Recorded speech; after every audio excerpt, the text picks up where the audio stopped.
সরকার আমাদের বেতন আর বাড়ানোর কোনো প্রয়োজন নাই, আমাদের দ্রব্যমূল্যের দাম কমাই দিলেই হবে। বেতন পাওয়ার পরে বাজারে গেলে কিনতে গেলে আমাদের কষ্ট হয় চলতে, টাকা পয়সা রাখতে পারি না, এই টাকাটা হয় না আমাদের। হ্যাঁ, আমাদের দাবি হচ্ছে যে একটু স্যালারিটা একটু বাড়ায় দিলে ভালো হতো আর কি।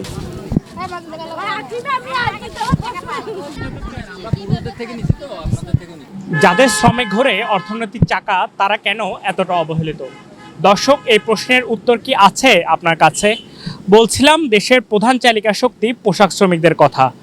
দ্রব্যমূল্যের এই কষাঘাতে বর্তমানে যেন বেঁচে থাকাই দায় তাদের। বেতনের সাথে সামঞ্জস্য রেখে দ্রব্যমূল্যের এই ঊর্ধ্বগতিতে কেমন চলছে তাদের জনজীবন, চলুন জেনে আসা যাক।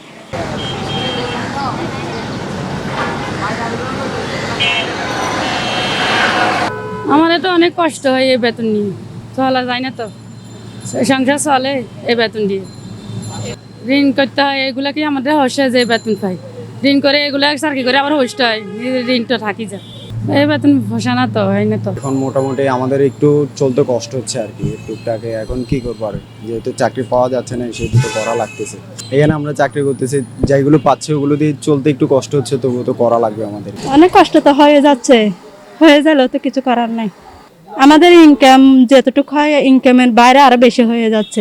আমরা যদি 13,000 টাকা যদি আমাদের বেতন হয়, তাহলে আপনার 1 কেজি চাল যদি 65 টাকা হয়, তাহলে আমরা টাকা পাইতেছি যে আর ওইটা নিয়ে হচ্ছে হয় না। 800 টাকা 900 টাকা গরু গোস্তের দাম, এটা একটু কমা দিলে আর একটু ভালো হবে। চুলের দাম এগুলো যদি বাজার সাজারের দামগুলো কমাই দিলে আমাদের জন্য খুব ভালো হবে। বাজারের দাম বেশি, এটা বাস্তব। বললাম তো, আমাদের বাজারে গেলে টাকা দিয়ে কিনতে গেলে কষ্ট হয়ে যায় আমাদের চলতে, দাম সবকিছুই। আমার এখানে 14,000 টাকা বেতন, আমরা 3 জন, স্বামী স্ত্রী, আমার একটা ছেলে। হিমচিম তো খাই, টাকা পয়সা জমাইতে পারি না, ভবিষ্যৎ আমাদের কি হবে। এমনি আমি অসুস্থ, আমার মাথায় সমস্যা আছে, এগুলো নিয়ে চাকরি করে আমার হাজবেন্ড অসুস্থ।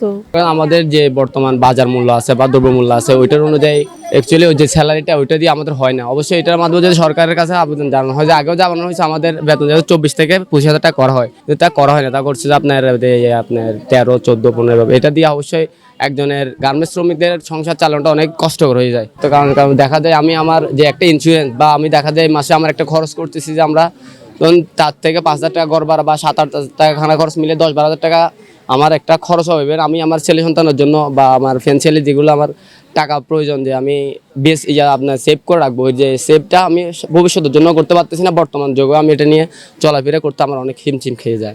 আমাদের বেতন হয়েছে যে হেল্পার 12,500, আর এরপরে উপরটা হচ্ছে 13,500 উপরটা। আমরা পরিবার সাথে আমি, আমার মেয়ে 2টা, আমার ওয়াইফ আছে, আমার মা বাবা আছে, ভাই আছে, আমরা 4টে ভাই। খরচ করার পর দেখা যায় মাসে যে আমি একটা আপনার ফান্ড জমা রাখবো, যে আমার ভবিষ্যতে আমি যদি কোনো রকম চাকরি হয়তো অক্ষম হয়ে যাবে, যদি আমার ফ্যামিলি চলতে পারবে, এরকম কিছু একটা করার মতো কি অনুভূতি হয় না বা করতে পারি না আর কি। ওইটা আমাদের রানিংয়েই শেষ হয়ে যায়। আওয়ামী লীগ সরকার ছিল, উনি গেছে, ভালো হয়েছে অনেক। বর্তমান যে সরকার আসছে, ছাত্র ভাইদের আন্দোলনে আমরা সফল হয়েছি ইনশাল্লাহ। আমাদের বর্তমান যে সরকার আছে, উনি প্রতি এই আহ্বান থাকবে যাতে আমাদের গার্মেন্টস শ্রমিকদের পাশে থাকে এবং আছে যেন থাকে, আমাদেরকে হেল্প করে। যে বেতন পাচ্ছি সে বেতন দিয়ে বাজার সাজার করতে কষ্ট হয়ে যাচ্ছে, আর এবং আমাদের চলাফেরারও অনেক সমস্যা হচ্ছে।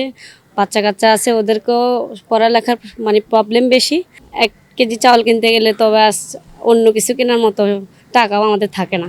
আমাদের মাস শেষ হওয়ার আগে আমাদের টাকা শেষ হয়ে যায়, মানুষ থেকে ঋণ নিতে হয়, ঋণ নিয়ে ওগুলা দিয়ে চলতে হয়, আবার মাস শেষে স্যালারি পাইলে ওদেরকে আবার দিতে হয়, এরকম আর কি।